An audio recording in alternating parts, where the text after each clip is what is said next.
Here we are. We'll have to save this one for next week because our engineer has told us we're out of time. We're out of time and out of stories, too. Yeah, no, not really. We've got Meltdown 101, but we'll save that because we know we're still melting down as far as Wall Street goes. September 22nd, 2009. This clip shows Charlie Billis and his friend Steve Merrill wrapping up the second episode of their public access news show. I'm your host, Minute Man, and my buddy here, what's your name? Man. Second Man? Yeah. All right, Minute Man and Second Man. We'll see you guys next week. Hasta la vista. Behind the camera is Charlie's wife, Chrissy Billis. And cut. She seems to have been enjoying Steve and Charlie's on-screen chat. By 3:30 that afternoon, everyone's headed home. It was just a normal day like every other day. That's when Pam and Ray Helenek are having an early dinner.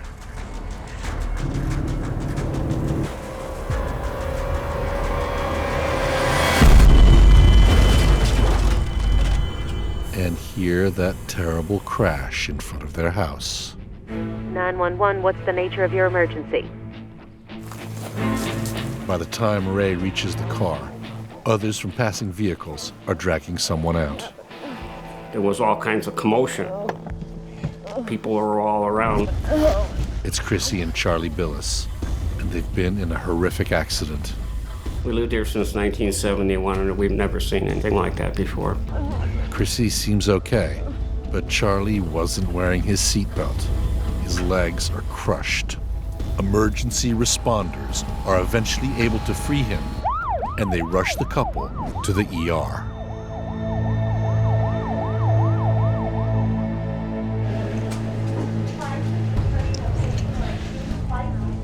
At the hospital, doctors soon give Chrissy the all clear. But as the hours pass with no word, the family is worried about Charlie. It was just like all this feeling of dread that I had just been building up all day was like a tip of the roller coaster. I'm so sorry. Your husband has died. It was really overwhelming just to hear, like, oh, your dad didn't make it. And it was like, so, like probably the biggest heartbreak in my life, I'd have to say. For sure. My dad and I had actually gotten in a fight the day before, so I didn't have the chance to say goodbye to him.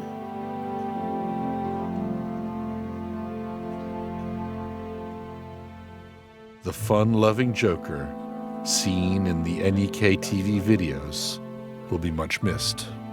It's just like the United States. Our business is death, and job one is death, and business is good. Absolutely, sir. And who profits? The Undertaker. Yeah.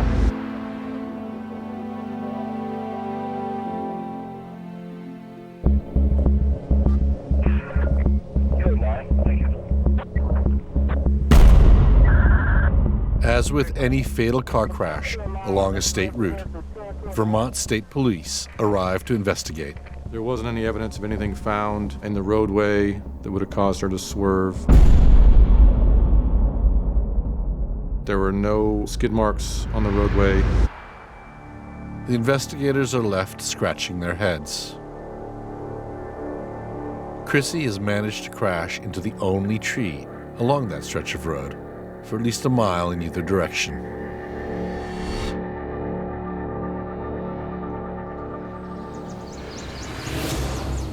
The next day, Chrissy is released back home into the care of her daughters. The state trooper stops by to question her about the crash. Good afternoon. It was kind of strange to see my mom being interrogated with all these questions, like especially like right after losing somebody. Tell me, are you on any medications? It sort of felt like, it was my mom, my sister, and I against the world at that point. Chrissy reveals that in addition to the anti-smoking drugs, she's also been taking antidepressants and sleeping pills. It gives the trooper a possible explanation for the crash. Chrissy's medications may have made her black out briefly just before the accident. My condolences. I'll be in touch.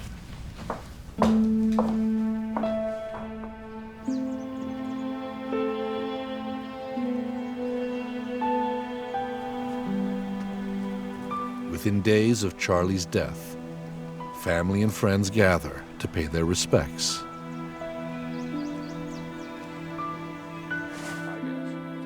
The public access TV host was well known and well loved in the community. It's another, what, it'd take 5 years for the ticks to be up here, you know? Well, hopefully I won't be around. I miss him terribly. It was a lot of fun. He was a great guy and very smart.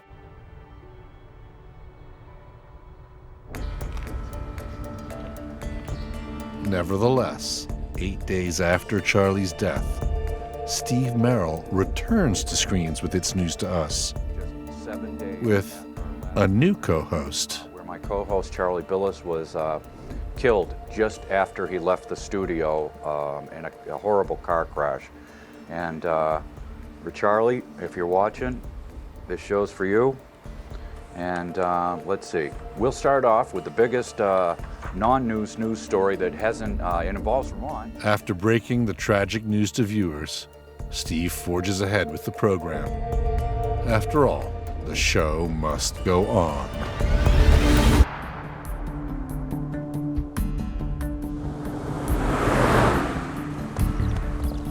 That same fall of 2009, Steve Merrill visits the state police. Take a seat. Thank you. Steve can't shake the idea that there may have been more to Charlie's death than anyone thought, because of something he noticed at his good friend's funeral. I found that Chrissy's behavior at the funeral was just completely weird.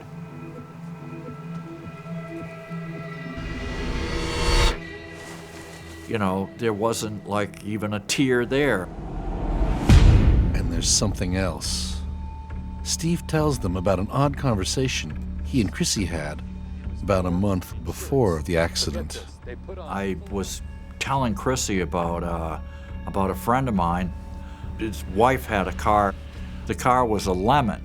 They strapped themselves and they put all these clothes inside. Yeah? And they'd driven the car into a tree to total it. It wasn't insurance fraud. Brilliant. I could see the change come over her. It was like I could tell that she'd been looking for a way to get Charlie out of her life.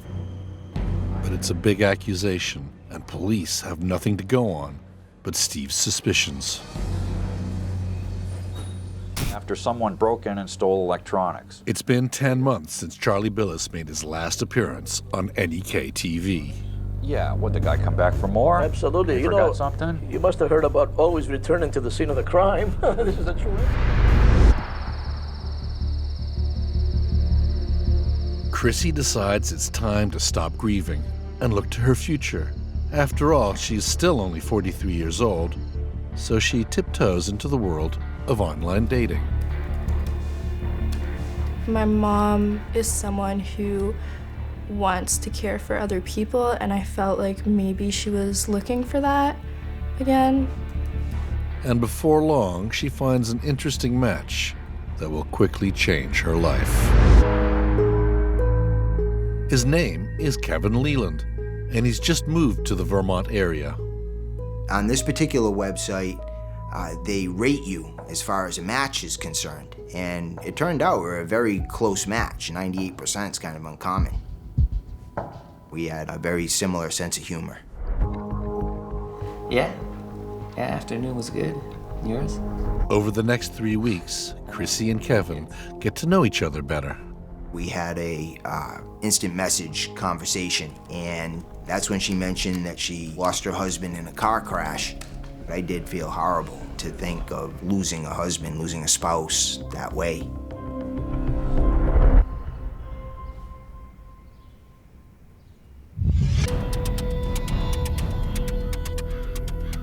It's been 1 year since Charlie's death, and Kevin and Chrissy have decided to meet up for a walk out in the rolling farmlands. She wasn't in such an upbeat mood, and I asked her what was wrong, and she said the accident. Charlie's death is never far from Chrissy's mind. We had walked down Route 5, the same road as the accident occurred on. And we went right around the tree that she hit. And she was explaining the details of the accident. Charlie wasn't wearing a seatbelt. I felt kind of weird. You know, and I wasn't going too fast, you know, about 55.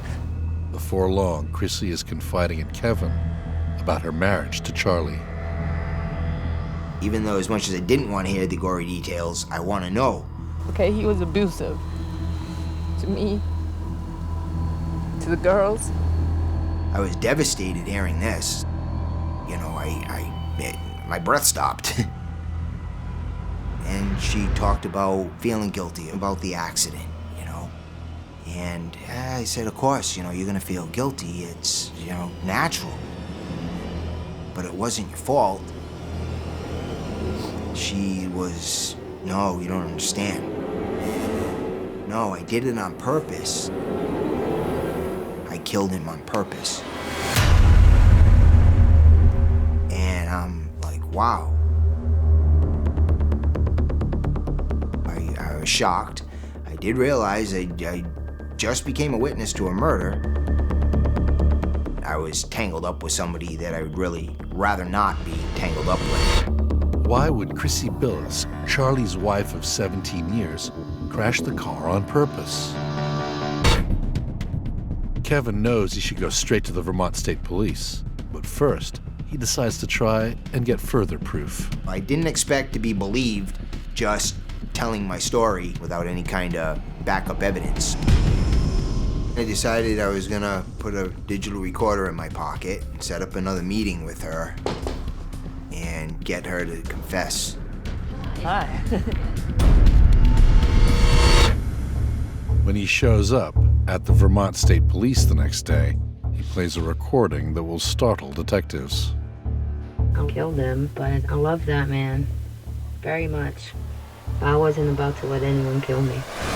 It sounds like Chrissy is confessing to a murder. He listened and, you know, his eyebrows went up. Yeah, it wasn't easy. What do you mean it wasn't easy?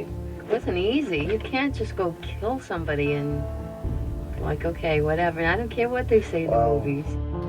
The police have their doubts. It led us to become a little bit more suspicious. But we just didn't know if she was saying that stuff to impress Mr. Leland or whether she was being truthful about it or not. Also, the recording was clearly made without Chrissy's knowledge or any kind of police warrant. It would be inadmissible in court. I killed him, but I love that man very much. I wasn't about to let anyone kill me. Vermont State Police need to get solid proof as to what her intentions were. Detective Annis decides that the best way to do that is to go to the source. On April 25th, 2011, he pays Chrissy a visit and captures their whole discussion on tape. She was under the assumption that I was there to speak about the insurance claim. Detective Annis is in no mood for small talk. He comes right out with it. Did you ever do any planning or research on how to survive a car crash or anything like that? No. Okay. Have you ever told anyone that you've intentionally crashed your car to kill your husband? No. Are you sure? Yeah. Chrissy has been caught in a lie. Police do have proof that she told someone she crashed the car on purpose. Do I need a lawyer? That is up to you. Chrissy starts to crack, and the conversation continues outside, away from the children. First, I need to know that I have visitation rights to the kids. Can you promise me that? I think you're jumping the gun a little bit, but I'm gonna assume that you're thinking that you're going to be in jail or something, and Yeah. during that conversation, she basically confessed that she crashed the vehicle intentionally, which led to the death of Charles Billis.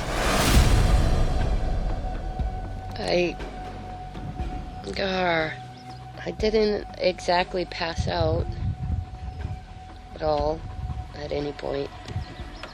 Okay.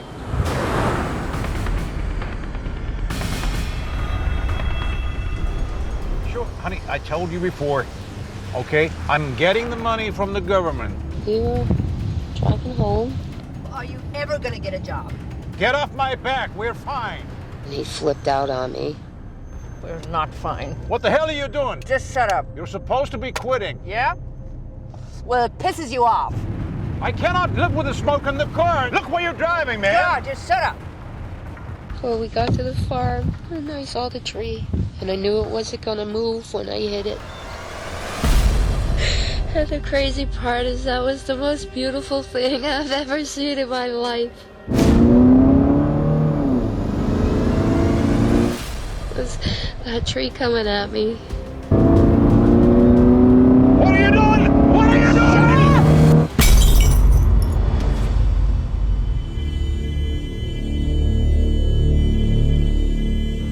I thought we were both gonna die. That was what I thought was gonna happen. Your intention Yeah. was to kill yourself and to kill him. Yeah. That was I said, I couldn't take it anymore. I don't want to be here anymore. And I says, I certainly ain't gonna leave him with my kids. Chrissy Billis is charged with the first-degree murder of her husband, Charlie Billis. But the prosecutor's only real proof are her confessions. So before she can recant, they offer her a deal.